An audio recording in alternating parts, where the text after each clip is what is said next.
নমস্কার বন্ধুরা, আজ আমি হেলদি টেস্টি একটা রেসিপি নিয়ে হাজির হয়েছি। আজ আমি তৈরি করে দেখাবো ওটসের খিচুড়ি। চটজলদি কম সময়ের মধ্যে যেটা তৈরি করে নেওয়া যায় আর যেটা খাওয়া ভীষণই হেলদি এবং খুবই সুস্বাদু খেতে লাগে। তাহলে চলুন শুরু করি আমার আজকের রেসিপি ওটসের খিচুড়ি। ওটসের খিচুড়ি বানাবার জন্য আমি এখানে 1 বাটি ওটস নিয়ে নিয়েছি। আমি এখানে দুজনের মতো বানাবো, তাই 1 বাটি ওটস নিয়েছি। আপনারা যদি একজনের মতো বানান তো হাফ বাটি ওটস নিয়ে নেবেন। আর নিয়েছি কিছু সবজি কেটে নিয়েছি, গাজর কুচিয়ে নিয়েছি, বিনস কুচিয়ে নিয়েছি, আর ক্যাপসিকাম কুচি নিয়েছি, অল্প পরিমাণে একটু আদা কুচি নিয়েছি, আর 3টে কাঁচা লঙ্কা কুচি নিয়েছি। ঝালটা আপনারা আপনাদের পছন্দ মতো দেবেন। আর একটা বড় সাইজের টমেটো কুচি নিয়েছি। আমি এই সবজিগুলো দিয়েই আজকে ওটসের খিচুড়িটা বানাবো। আপনারা চাইলে এর মধ্যে আরও সবজি অ্যাড করতে পারেন। এই সবজিগুলো দিয়েই কিন্তু আমি আজকের ওটসের খিচুড়িটা বানাবো। ওটসের খিচুড়ি বানাবার জন্য গ্যাসের ওপরে একটা কড়াই বসিয়ে দিয়েছি। কড়াইতে দিয়ে দেবো মাত্র 1 চা চামচ সাদা তেল। এই ওটসের খিচুড়িটা মাত্র 1 চামচ তেলেই হয়ে যাবে, এতে বেশি তেল লাগে না। 1 চামচ তেলেই কিন্তু দারুণ একটা হেলদি ওটসের খিচুড়ি তৈরি হয়ে যাবে। তেলটাকে খুব ভালোভাবে প্রথমে গরম করে নিতে হবে। তেলটা গরম হয়ে গেলে এখানে দিয়ে দিতে হবে হাফ চা চামচ গোটা জিরে। গোটা জিরেটা কয়েক সেকেন্ড একটু ভাজা ভাজা করে নিতে হবে। জিরেটা ভাজা ভাজা হয়ে গেলে এখানে দিয়ে দেবো কুচিয়ে নেওয়া আদা কুচিটা। আদা কুচিটা দিয়ে তেলের সঙ্গে একটু নাড়াচাড়া করে নেব। একটু নাড়াচাড়া করে নিয়ে দিয়ে দেব কাঁচা লঙ্কা কুচিটা। কাঁচা লঙ্কা কুচিটা দিয়েও আবার একটু নাড়াচাড়া করে নেব তেলের সঙ্গে। আদা আর কাঁচা লঙ্কা কুচিটা নাড়াচাড়া করে নেওয়ার পর এখানে দিয়ে দেবো এক এক করে সবজিগুলো। প্রথমেই দিয়ে দেবো আমি গাজরটা, ছোট টুকরো করে কেটে নেওয়া গাজরটা দিয়ে একটু ভাজা ভাজা করে নেব। এই সময় গ্যাসের ফ্লেমটাকে কিন্তু মিডিয়ামে রাখতে হবে। গাজরটা ভেজে নেওয়ার পর দিয়ে দেব বিনস কুচিটা দিয়েও আবার একটু ভাজা ভাজা করে নেব। একটু ভাজা ভাজা নাড়াচাড়া করে নিয়ে এখানে দিয়ে দেব এবারে ক্যাপসিকাম কুচিটা।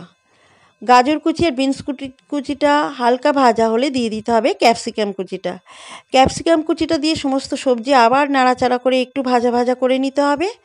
বেশ খানিক সময় ধরে ভেজে নিয়েছি। ভাজা হয়ে গেলে দিয়ে দেবো এখানে টমেটো কুচিটা দিয়ে সমস্ত সবজি আবার বেশ ভালোভাবে একটু নাড়াচাড়া করে নিতে হবে।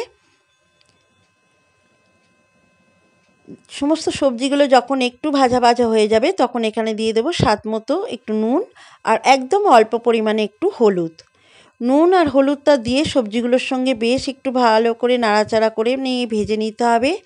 নুনটা দেওয়ার ফলে যখন সবজিগুলো একদম নরম হয়ে যাবে, দেখুন নুনটা দেওয়ার ফলে সবজিগুলো কিন্তু একদম নরম হয়ে গেছে, সেদ্ধ হয়ে গেছে।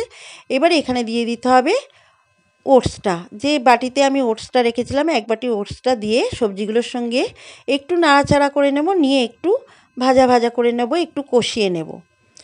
ওটসটা দিয়ে বেশ খানিক সময় ধরে প্রায় 2 থেকে 3 মিনিট আমি মিডিয়াম ফ্লেমে এটাকে কষিয়ে নিয়েছি। একটু কষানো হয়ে গেলে এখানে দিয়ে দিতে হবে জল। আমি এখানে 2 গ্লাস পরিমাণে জল দিলাম। আপনারা আপনাদের পরিমাণ মতো জলটা দিয়ে দেবেন। যেমন পরিমাণে ওটস নেবেন ঠিক তেমন পরিমাণে জলটা দিয়ে দেবেন।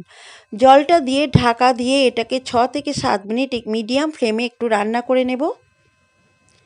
6 মিনিট পর ঢাকাটা খুলে দেখাচ্ছি, দেখুন ঠিক এই রকম অবস্থা হয়েছে ওটসের খিচুড়িটা আমার। একটু নাড়াচাড়া করে দেব। একটু নাড়াচাড়া করে দিয়ে আরও 2 মিনিট এটাকে আরও একটু রান্না করে নেব। দেখুন আরও 2 মিনিট মতো রান্না করে নিয়েছি। ঠিক এই অবস্থাতেই রাখতে হবে। একদম তৈরি আমার ওটসের খিচুড়ি। এবার নামাবার আগে দিয়ে দিতে হবে অল্প পরিমাণে একটু ধনেপাতা কুচি। এই ধনেপাতা কুচিটা দিলে ওটসের খিচুড়ির স্বাদ দ্বিগুণ বেড়ে যাবে। ধনেপাতা কুচিটা দিয়ে আবার একটু নাড়াচাড়া করে নেব। নাড়াচাড়া করে নিয়ে একদম তৈরি ওটসের খিচুড়ি পরিবেশনের জন্য। এবারে গ্যাসটাকে অফ করে দেব। গ্যাসটাকে অফ করে দিয়ে একটা পাত্রে আমি এই ওটসের খিচুড়িটা সার্ভ করে দেব। ওটসের মধ্যে থাকে সঠিক পরিমাণে প্রোটিন ও ফাইবারস, যে কারণে অল্প পরিমাণ খেলেই কিন্তু দীর্ঘ সময় অবধি আমাদের পেটটা ভর্তি থাকে, বারে বারে আমাদের খিদে পাবে না। তাই ওয়েট লস করতে এটা দারুণভাবে হেল্প করে। তাছাড়া ক্যালসিয়াম, আয়রন, ম্যাগনেসিয়ামের মতো আরও অনেক প্রয়োজনীয় খনিজ উপাদান ওটসের মধ্যে থাকে, যা আমাদের শরীরের বিভিন্ন রকম সংক্রমণ থেকে রক্ষা করে। যাদের থাইরয়েড বা হরমোনজনিত কোনো সমস্যা আছে বা ডায়াবেটিস যাদের আছে তাদের জন্য কিন্তু একটা খুবই উপকারী একটা খাবার এটা। ওটসের খিচুড়ি। আপনারাও বাড়িতে বানান।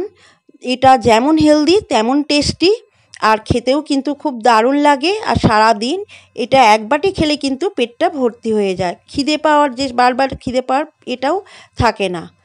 খুব উপকারী একটা রেসিপি। আপনাদের যদি এই রেসিপি ওটসের খিচুড়ি ভালো লাগে তো আপনারাও বাড়িতে এইভাবে বানান।